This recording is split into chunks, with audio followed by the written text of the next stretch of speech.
Escola Bíblica Dominical, fonte de aprendizado do Departamento de Ensino Bíblico da Igreja Evangélica Assembleia de Deus em Londrina, Estado do Paraná. Que a graça e a paz de nosso Senhor Jesus Cristo esteja sobre a sua vida, sobre a vida da sua família, sobre o seu ministério, sobre a escola dominical, sobre o que você estará ministrando, que você estará estudando, que os professores, que os superintendentes sejam uma bênção para a sua vida. E que o ensino dessa noite que nós vamos transmitir seja um ensino proveitoso que produza edificação na vida espiritual da Igreja do Senhor. Nós hoje estaremos estudando mais uma das nossas lições, desta feita, a lição de número 11, do dia 10 de setembro de 2023, que é o Dia Nacional de Missões. E o título desta lição é Cultivando a Convicção Cristã. Então, é um título muito interessante. Aliás, as lições desse trimestre são muito palpitantes, tem temas muito importantes, que trata-se da Igreja de Cristo e o Império do Mal, como viver neste mundo dominado pelo espírito da Babilônia. As lições desse trimestre são comentadas pelo pastor Douglas Batista, que é pastor da Assembleia de Deus ali em Brasília, e é um homem de Deus que foi usado com muita propriedade. São lições pertinentes, até parece que estamos vivendo o contexto dessa lição nos dias atuais. Então, o texto áureo da nossa lição diz assim: porque a nossa exortação não foi com engano, nem com imundícia, nem com fraudulência. Primeiro aos Tessalonicenses, capítulo 2, versículo 3. A verdade prática nos diz que o cultivo da convicção cristã é imperioso para a prática e defesa da fé em tempo de adversidades. A leitura bíblica em classe está na primeira carta de Paulo aos Tessalonicenses, capítulo 2, versículos 1 ao 12, que passaremos a ler a partir desse instante.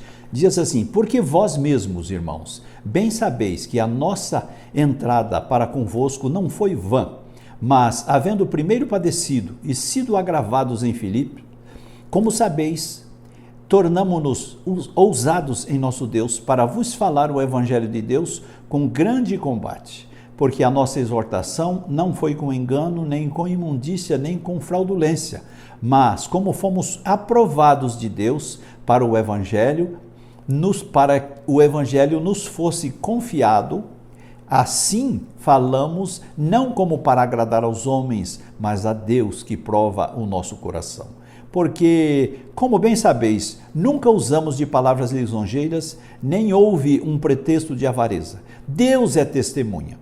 E não buscamos glória dos homens, nem de vós, nem de outros, ainda podíamos, como apóstolos de Cristo, ser-vos pesado.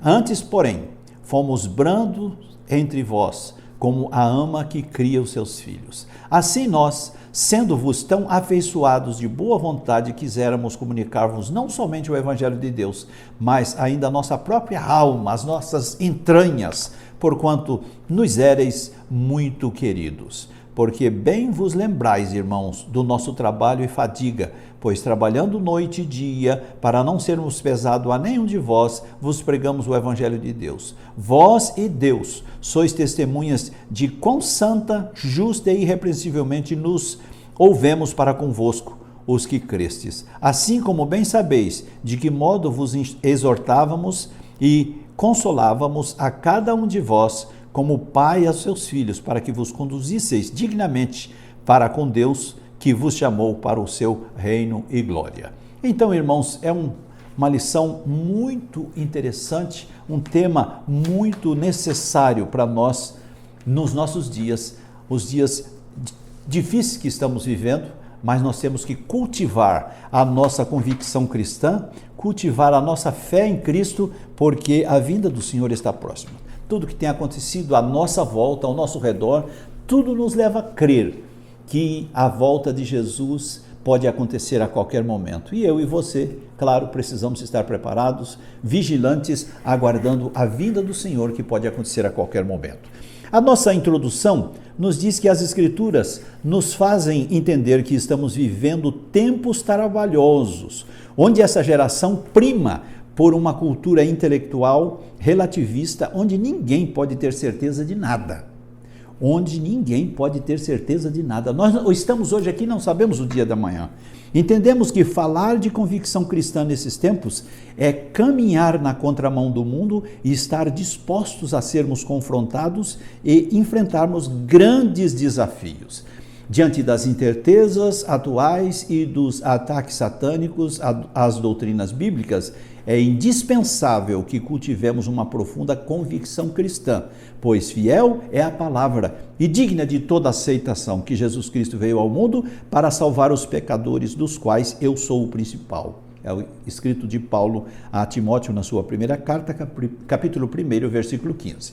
Não cabe a nós, os salvos em Cristo, desmorecermos em meio às tribulações, mas convém que prossigamos confiantes pelo que receberemos na eternidade. Temos que confiar que a recompensa nos será grandiosa, a nossa recompensa será grande diante de Deus, conforme disse Paulo, pelo que, tendo esse ministério segundo a misericórdia que nos foi feita, não desfaleçamos, segundo aos Coríntios capítulo 4, versículo 1. Pelo contrário, prossigamos para o alvo para recebermos o prêmio da soberana vocação. Filipenses capítulo 3, versículo 14.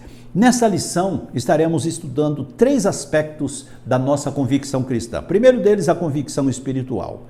O segundo, a convicção moral. E o terceiro, a convicção social. Entendamos, o nosso objetivo principal é despertar em cada cristão o ardente desejo de ser um autêntico embaixador do reino de Cristo em um mundo de tensas trevas que jaz no maligno, conforme Jesus escreveu, conforme Jesus citou e João escreveu no seu evangelho.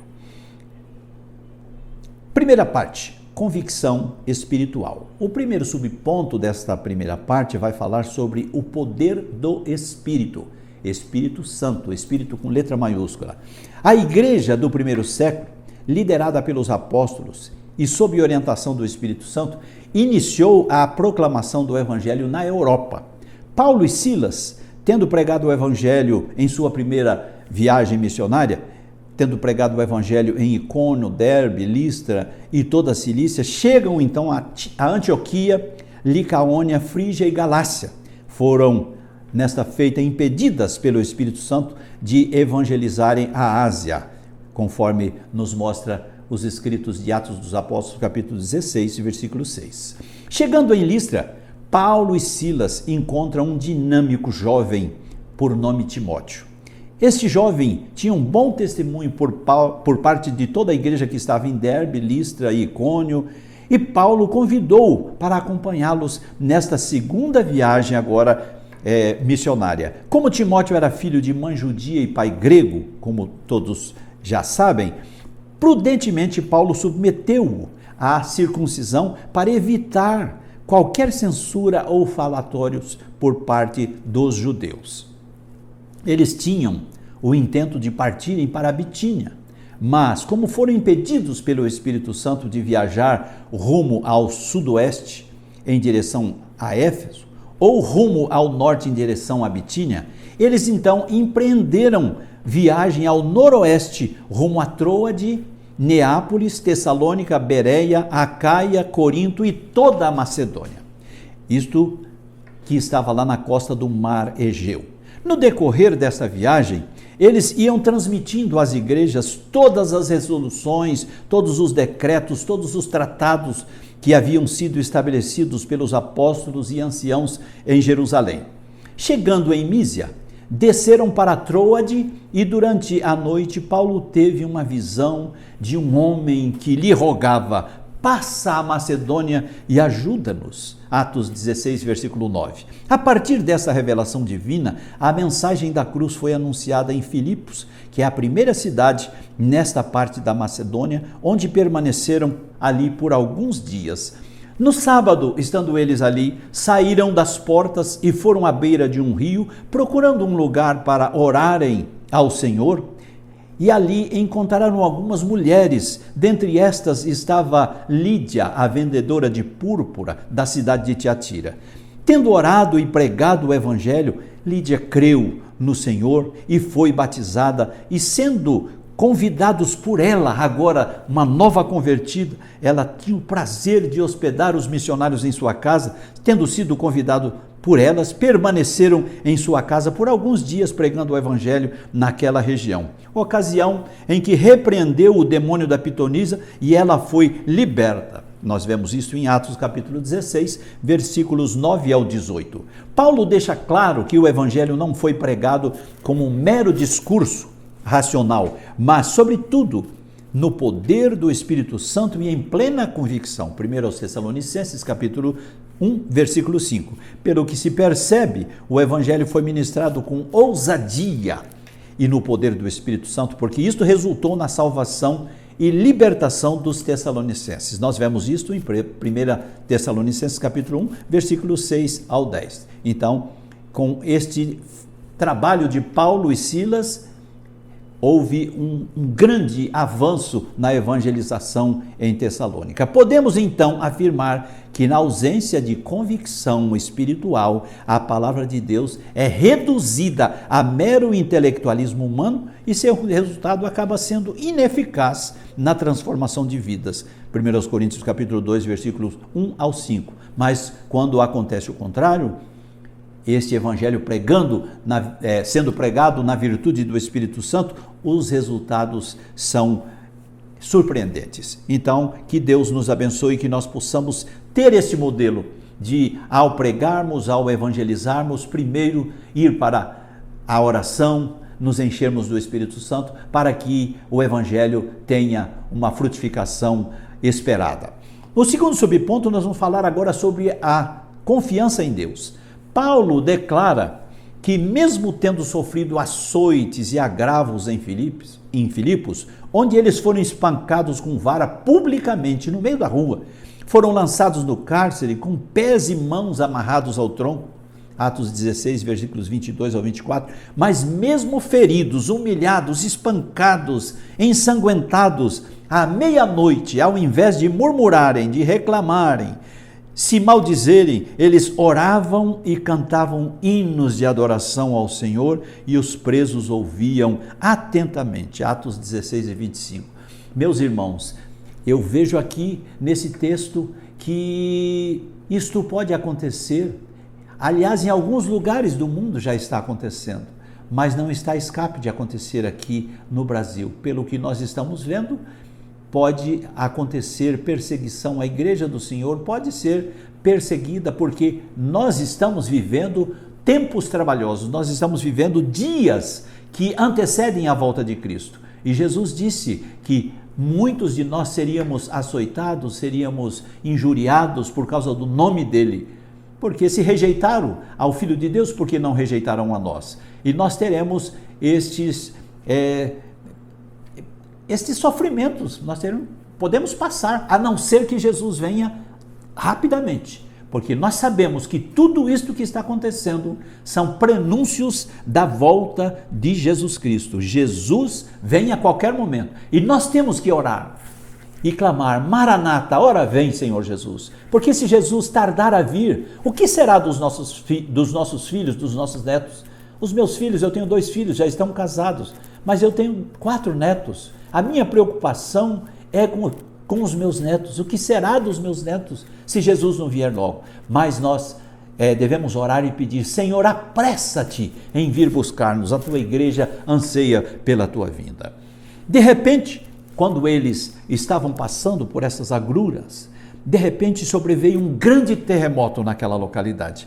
Os alicerces do cárcere se moveram, as portas foram abertas, as correntes e as cadeias lhes caíram das mãos, mas Paulo e Silas, juntamente com os demais presos, ali permaneceram pacificamente. Ao acordar e perceber o cataclisma, tudo aquilo que tinha acontecido, o carcereiro veio correndo, gritando, e ao ver tudo aquilo, em desespero, ele tirou a espada e queria se matar, imaginando que todos tinham fugido. E ele sabia que se ele não fizesse isto, ele poderia ser decapitado, ele poderia ter sido morto. Mas Paulo gritou lá do fundo da prisão: não faças tal, não faças nenhum mal a você. Acenda as luzes, pois todos nós estamos aqui. diante deste quadro, o carcereiro se prostrou diante de Paulo e Silas, tirando-os para fora, lhes perguntou: Senhores, o que é necessário que eu faça para me salvar? E eles responderam: crê no Senhor Jesus e serás salvo tu e tua casa. Levando-os para casa, diz a Bíblia que ele lavou os vergões que tinha feito neles, por causa dos açoites, de tudo aquilo que tinha feito. Passaram a noite pregando, e eles passaram a noite pregando a palavra a ele, a sua família e a todos os presentes, porque quando ouviram esse alvoroço, a casa do carcereiro se encheu e, por ordem dos magistrados, no dia seguinte, foi declarado soltura para eles. Dali, orientados pelo Espírito Santo, foram a Tessalônica, onde com ousadia lhes anunciaram a Cristo. Com um exemplo desse, nós somos encorajados a não desfalecer na pregação do Evangelho, mas confiados em Deus, sem murmurações, jamais recuar, mesmo diante das ameaças de morte. Vamos prosseguir, pois a recompensa é grande. Apocalipse capítulo 2, versículo 10, nós temos ali: ao que vencer, temos vários versículos que falam sobre isso. Ao que vencer, lhe farei coluna do templo de Deus, ao que vencer, darei de comer do maná escondido. Enfim, o Senhor faz inúmeras promessas para aqueles que são vencedores. Então, meus irmãos, vale a pena ser fiel ao Senhor. Caso seja necessário padecermos perseguições, vamos glorificar a Cristo, vamos honrá-lo, não vamos murmurar, mas vamos honrar a Cristo, pregar o Evangelho com fidelidade e entregar a nossa vida ao Senhor para que Ele tome conta de nós. Vamos agora ao terceiro subponto que vai falar sobre a fidelidade na pregação. Paulo nos assegura que o Evangelho anunciado em Tessalônica não foi com engano, nem com imundícia, nem com fraudulência. Ainda nos mostra que a doutrina cristã não procede de fábulas inventadas, condutas imorais, de artifícios para seduzir as pessoas a crerem em mentiras.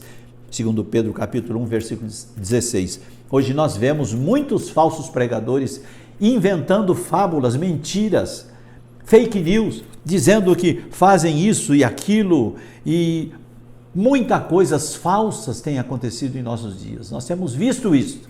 Basta olhar para a imprensa, para as redes sociais, que nós vemos tanta gente se autopromovendo às custas do Evangelho. Mas eu e você, que cremos em Cristo, que esperamos a volta de Jesus, não podemos, não devemos jamais proceder desta forma. Ao contrário, ele declara que o Evangelho é de Deus e que o próprio Deus o comissionou como arauto, não como para agradar aos homens, mas a Deus que prova o nosso coração. Somos nesse sentido, então, exortados, a exemplo do apóstolo, somos exortados a manter a nossa fidelidade na pregação, repudiar os falsificadores da palavra de Deus e anunciar a Cristo com sinceridade, com verdade, porque a palavra de Deus é a verdade. E Jesus disse: conhecereis a verdade, e a verdade vos libertará. Segundo aos Coríntios, capítulo 2, versículo 17, está baseado este terceiro subponto. Agora nós vamos para a segunda parte, convicção moral. Então, veja bem, o primeiro subponto vai falar da retidão nas ações. Nós temos que, em todas as nossas ações, em todos os nossos atos, nós temos que agir com retidão, como exemplo de Cristo. A palavra retidão tem um significado muito importante. Ela denota a atitude de uma pessoa que vive de modo reto, sem arrodeios, sem desvios. Esta pessoa segue a direção indicada pelo senso de justiça, pela virtude de estar em conformidade com a razão e com o dever. É uma pessoa íntegra que prima pela lisura, pela probidade. Então, todo crente deve ter uma experiência viva e real do novo nascimento. Tem a vida transformada. Todo crente que teve uma experiência viva e real do novo nascimento, isso que quer dizer, tem a vida transformada e passa a viver uma vida pautada por estas características. Todos eles que vivem dessa forma, ele tem a vida pautada por essas características. Paulo ensina isso em 2 Coríntios, no capítulo 5, versículo 17, que ele diz assim: quem agora está em Cristo, nova criatura é. As coisas velhas se passaram, se foram, e eis que tudo se fez novo. Então, meus queridos, nós vivemos uma nova vida com Cristo, e agora nós temos que dar testemunho diferente do que éramos antes de conhecermos ao Senhor. Desse modo, a Bíblia orienta, entre outras recomendações, a deixar a mentira, falar a verdade. Efésios capítulo 4, versículo 25. Deixar o furto e ser honesto. Efésios capítulo 4, versículo 28. Não proferir palavras torpes que desonram a Deus, que desonram a nossa moral, mas dizer somente aquelas que edificam. Efésios capítulo 4, versículo 29. Então guardemos a nossa boca, guardemos a nossa língua, guardemos a nossa mente, o nosso coração. Tenhamos cuidado, porque o nosso coração é enganoso. Nesse aspecto, Paulo reivindica a retidão das nossas próprias ações e se dá, por exemplo, ao afirmar o seu testemunho quando diz: nunca usamos de palavras lisonjeiras, nem houve em nós pretexto de avareza. 1 Tessalonicenses capítulo 2, versículo 5. Ele é enfático em afirmar que nunca usou de falso sentimento para a obtenção de qualquer favor. Ele assevera ainda que a sua motivação era desprovida de qualquer ambição, de qualquer interesse financeiro, pois somente o falso cristão é que busca poder e influência indevida por meio de bajulação mentirosa. Romanos 16, 18. Ao afirmar isto, podemos concluir que a retidão nas ações é uma virtude do crente regenerado, do crente que nasceu de novo, que foi novamente gerado. Vamos ao segundo subponto: reputação ilibada. A palavra ilibada nos faz entender tratar-se de algo que é puro, que é limpo, que é íntegro, que é incorrupto, sem mancha. Assim deve ser a nossa reputação e forma de agir. Deve ser uma forma idônea, pura, limpa, íntegra, sem corrupção, sem mancha, mas uma vida sincera, uma reputação sincera, que viva uma vida de idoneidade moral. Estas eram as qualidades que deveriam ser encontradas na escolha dos diáconos da igreja primitiva, conforme nós vemos em Atos capítulo 6, versículo 3. E as nossas qualidades não devem ser diferentes. Observemos como Paulo avalia sua reputação com esta frase: não buscamos glórias dos homens, nem de vós e nem de outros. 1 Tessalonicenses capítulo 2, versículo 6. Isso indica que o apóstolo não trabalhava no reino em busca de conhecimento humano. Não, ele não estava buscando reconhecimento humano, mas ele estava buscando cumprir o ministério que Deus tinha determinado a ele, que tinha confiado a ele como arauto, como pregador, como missionário. Essa postura foi adotada por ele em todo lugar, em todo canto que ele estava, demonstrando a coerência, a integridade de seu apostolado. Ele não procurava obter vantagens, nem honra em parte alguma. 1 Tessalonicenses capítulo 2, versículos 5 e 6. Aos Coríntios ele escreve que o crente deve gloriar-se no Senhor e não a si próprio. Tem muitos crentes que ficam se gloriando, e a Bíblia chama isso de vanglória. É uma glória vã, porque a verdadeira glória pertence a Deus. Então, o crente deve gloriar-se no Senhor e não em si próprio. Paulo escreve isso na primeira carta aos Coríntios, capítulo 1, versículos 29 ao 31. A conclusão é clara: os que aspiram fama e prestígio caem em tentação e maculam o Evangelho, mancham o Evangelho, deturpam o Evangelho. Nosso viver deve glorificar a Deus. A Ele seja a glória na igreja em Cristo Jesus para todos sempre. Efésios capítulo 3, versículo 21. Vamos ao terceiro subponto. Fala de uma vida irrepreensível. Vida irrepreensível é uma vida que não necessita de repreensão, que não necessita de ser repreendida. Esse adjetivo denota uma conduta que não pode ser censurada. Efésios 5 e 27. Nesse contexto, o apóstolo Paulo invoca a Deus e a igreja de Tessalônica como testemunhas de sua postura santa, justa e irrepreensível. 1 Tessalonicenses 2 e 10. Estas designações implicam em obediências nas questões morais, atitudes de retidão exemplar e conduta sem motivo algum de reprovação. 1 de Paulo aos Coríntios, capítulo 9, versículo 16 ao 23. Elas denotam o padrão de comportamento para com Deus, para com os homens e para consigo mesmo. 1 Coríntios, capítulo 9, versículo 27. Quando ele disse isto, é porque ele tinha ciência da influência que sua vida exercia sobre os fiéis. Veja o que ele diz: para vos dar em vós mesmos exemplo para nos imitardes. Segundo aos Tessalonicenses, capítulo 3, versículo 9. Assim deve ser o nosso grau de comprometimento adotado para com os valores do reino de Deus, pois isso sim representa um reflexo do nível de nossa alta comunhão com Deus, da nossa elevada comunhão com Deus. 1 Coríntios capítulo 10, versículos 32. Vamos agora para a terceira e última parte, convicção social. O primeiro subponto vai falar do bem-estar comum. O bem-estar comum alcança o ser humano em suas necessidades físicas e espirituais. Observemos que a Bíblia nos oferece subsídio para agirmos dessa forma. Paulo informa a Timóteo que o proveito das Sagradas Escrituras é para a nossa instrução.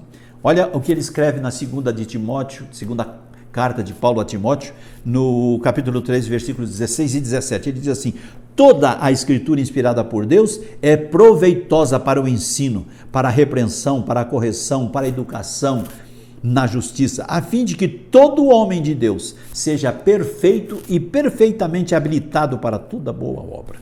Então, para sermos habilitados para toda e boa obra, nós temos que estar de conformidade com o que nos ensina a palavra de Deus, porque a Escritura, ela é proveitosa para nos corrigir, para nos redarguir, para nos instruir, para nos confrontar em justiça. Devemos entender que o homem, como ser tricotômico que é composto de corpo, alma e espírito.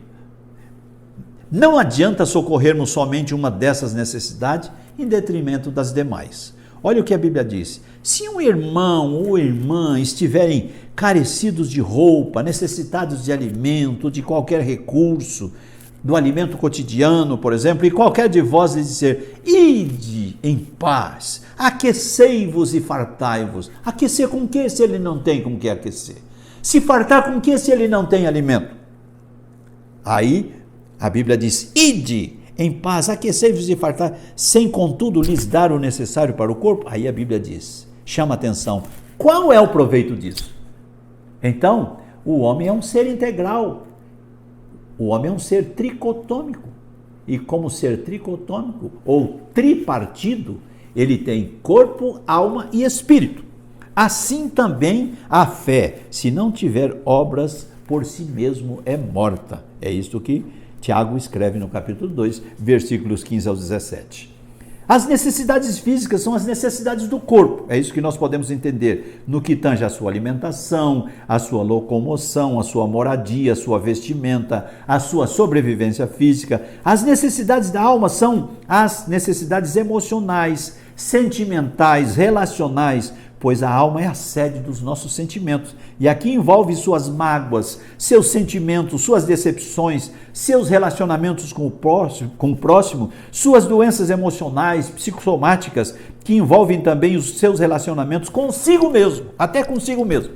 Já as necessidades espirituais são relacionamentos com Deus, com o Espírito, entre o espírito humano e o Espírito de Deus. Então, as necessidades espirituais são relacionadas ao espírito humano, que envolve os seus relacionamentos com o Espírito de Deus. Como seres humanos que somos, nós somos feitos conforme a imagem e semelhança de Deus. Se Deus é espírito, nós que fomos feitos à sua imagem e semelhança, nós também somos seres espirituais, porque herdamos isso dele, quando ele nos fez com as próprias mãos e soprou em nossas narinas o seu Espírito, a ruá de Deus. Então, nós recebemos ali o caráter santo, uma vida eternal, o livre-arbítrio, várias características deste ser tripartido, deste ser tricotômico, que foram dadas por Deus. Nós herdamos isso de Deus. Por isso, quando o homem se converte, quando ele nasce de novo, ele passa a ser uma nova criatura, porque ele passa a ter a mente do Espírito.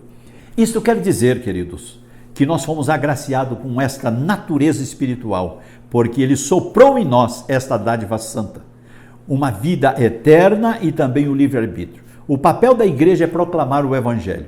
Ide, fazei discípulo a todas as nações. Mateus 28:19. Devemos viver o evangelho como Cristo viveu, aliviando os sofrimentos dos nossos semelhantes, matando a fome de quem está faminto, libertando os cativos das cadeias do pecado, promovendo o bem-estar social entre os irmãos, fazer com que haja uma comunhão, que haja um relacionamento, que haja uma interação entre os irmãos, entre a igreja do Senhor, combatendo o pecado, combatendo a corrupção. Observe o clamor de Abacuque, lá no capítulo 1, versículo 4, ele diz: por esta causa a lei se afrouxa e a justiça nunca se manifesta, porque o perverso cerca o justo e a justiça é torcida. Então, meus irmãos, vejam bem que nós estamos vivendo isto nos últimos dias. Nós estamos vivendo estas coisas, mas não devemos nos conformar com este mundo. Paulo escreve aos Romanos dizendo: não vos conformeis com este mundo, mas transformai-vos pela renovação do vosso entendimento, para que podeis experimentar qual seja a boa, agradável e perfeita vontade de Deus. Romanos 12, versículos 1 e 2. Isto nos faz entender que o mal social tem origem no pecado. Compreendendo isto, Paulo escreve: quiséramos comunicar-vos não somente o evangelho de Deus, mas ainda as nossas próprias almas. 1 Tessalonicenses capítulo 2, versículo 8, ele está dizendo: quiséramos comunicar as nossas entranhas, os sentimentos mais profundos da nossa alma. Este cuidado é comparado ao amor de uma mãe que se preocupa em proteger os seus filhos. Compara também ao amor de um pai amoroso que se interessa pelos problemas dos filhos. 1 Tessalonicenses capítulo 2, versículo 11b. Nessa direção, o dever cristão engloba a moral e o social. A dedicação exclusiva de uma parte em prejuízo de outra não retrata o evangelho de Cristo. Tiago 4,17. Então, para retratarmos o evangelho de Cristo, nós temos que atender à necessidade dos nossos irmãos, dos nossos semelhantes, nas três esferas. Na esfera do corpo, da alma e do espírito. O corpo é esse invólucro que carrega a alma e o espírito. O espírito é aquele que tem comunicação vertical com Deus. E a alma é aquela que tem a comunicação horizontal com os nossos semelhantes. E através da alma o homem sente fome, sente dor, sente ódio, sente amor. Então tudo aquilo que é abstrato é através da alma. Então nós temos que atender essas necessidades, porque quando a pessoa está com a alma ferida, com a alma manchada, ele passa a ofender o semelhante. Precisa o quê? Uma ajuda. Então, meus queridos, que possamos ajudar os nossos semelhantes. Vamos ao segundo subponto: dedicação altruísta. A palavra altruísta tem os seguintes significados: beneficência, desprendimento, ajuda, amparo, auxílio, benefício, benevolência, benignidade, clemência, complacência, condolescência, condescendência. O apóstolo Paulo se dedicou com profundo altruísmo na propagação do evangelho. Atos capítulo 20, versículo 24. Apesar do direito inerente ao seu apostolado, ele decidiu nada receber. Ainda que podíamos, como apóstolo de Cristo, ser-vos pesado, ele diz em 1 Tessalonicenses 2:6. Para não ser pesado aos Tessalonicenses, ele se dedicava a fabricar tendas, trabalhando noite e dia. 1 Tessalonicenses capítulo 2, versículo 9. É importante frisar que a Bíblia não condena aqueles que são integrados no trabalho, que têm as suas retiradas, que têm... Não, a Bíblia não condena, muito pelo contrário, o próprio Paulo escreveu: aos que anunciam o Evangelho, que vivam do Evangelho, 1 Coríntios 9:14, o que é digno, e ele chega a dizer, é digno o obreiro do seu salário, 1 Timóteo capítulo 5, versículo 18, ele explica que não usou dessa justa prerrogativa porque ele conhecia a extrema pobreza da igreja do seu tempo, 2 Coríntios capítulo 8, versículo 1 e 2, então, meus queridos, aqui a Bíblia não condena aqueles que trabalham e são assalariados, que têm as suas prebendas, o seu sustento através da obra do Senhor. É digno. Jesus mesmo disse, não atarás a boca do boi que debulha. Então, o que a Bíblia condena é aqueles que agem com injustiça, usurpando as coisas de Deus, agindo de forma que não condiz com a vida de um cristão verdadeiro. E isso a Bíblia, ela condena. O obreiro agir com fraudulência, isso não pode. Mas aqueles que agem com integridade, digno é o obreiro do seu salário. Ele suportou as restrições financeiras para não criar obstáculo ao Evangelho. 1 Coríntios capítulo 9, versículos 11 e 12. Nesse sentido, aprendemos que o amor sacrificial e o trabalho executado de forma voluntária e despreendida são essenciais para o crescimento do reino de Deus e devem, sobretudo, fazer parte de uma profunda convicção cristã, como contraponto claro ao espírito da Babilônia, que é o oposto do altruísmo cristão. Então, meus irmãos, já estamos chegando para o final desta lição. A nossa conclusão nos diz que Paulo foi submetido a uma série de provações durante o seu ministério. 1 Tessalonicenses capítulo 2, versículo 2. Não obstante, ele nos deixou exemplo de intensa convicção de nossa eleição em Cristo Jesus. Nós fomos eleitos nele. 1 Coríntios capítulo 11, versículo 1. Destacam-se sua convicção espiritual resultante do poder do Espírito Santo, 1 de Tessalonicenses capítulo 2, versículo 4, sua convicção moral como reflexo do temor a Deus, versículo 5, sua convicção social demonstrado pela abnegação em servir, versículo 9. Ratifica-se que em nossos dias nós carecemos dessa firme convicção em defesa dos nossos irmãos, em defesa dos interesses do reino de Deus na terra. Agora vem uma pergunta muito interessante que você responde para você mesmo e eu devo responder para mim mesmo. Estamos procedendo de forma correta? Estamos procedendo desta forma? Então, meus queridos, que o Senhor nos abençoe, que nós sejamos fiéis, para que naquele dia o Senhor possa olhar para nós e dizer: vinde a mim, bendito de meu Pai, possuí por herança o reino que vos está preparado desde a fundação do mundo. Porque eu tive fome e me deste comer, eu tive sede e me deste de beber, eu estive nu e me vestistes, eu estive preso e fostes ver-me, eu estive enfermo e vocês foram me visitar. Então, meus irmãos, nós temos uma recompensa muito grande. Façamos a obra do Senhor com excelência. Tudo que vier à nossa mão para fazer, devemos fazer com excelência, porque diz a Bíblia em Eclesiastes capítulo 9, que para a sepultura onde o homem vai, lá não tem mais o que fazer. Lá é só esperar o dia da volta do Senhor. Então, façamos o trabalho do Senhor, a obra do Senhor com excelência, porque Ele requer isso de nós. Que Deus em Cristo te abençoe grandemente, que você tenha um bom aproveito desta aula, um excelente final de semana, que Deus te abençoe, que Deus fortaleça a sua fé, que Deus cuide da sua família, de você e te mantenha com as vestes brancas. Então, te mantenhas com as vestes brancas para o dia da volta de Jesus, que pode acontecer a qualquer momento. Um forte abraço e até a próxima aula.